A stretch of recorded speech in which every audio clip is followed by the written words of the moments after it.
when I think about what Jesus said and what, John's communicating in the book of Revelation to the first century, it's clear, like you said earlier, Eden, there's something dire and catastrophic happening. And we know factually it did from, the writings of, Josephus, actually is a Jewish historian.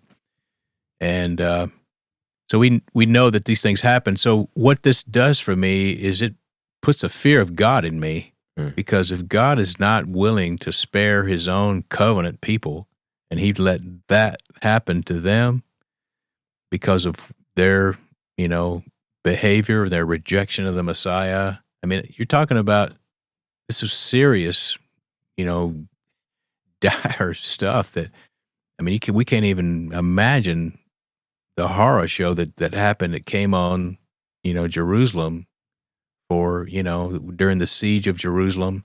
And, Philippe and I talk about that more in detail on other podcasts. But, I mean, you got to kind of, in one sense, like I said earlier, I am relieved in a sense that I don't have to think about that in my future.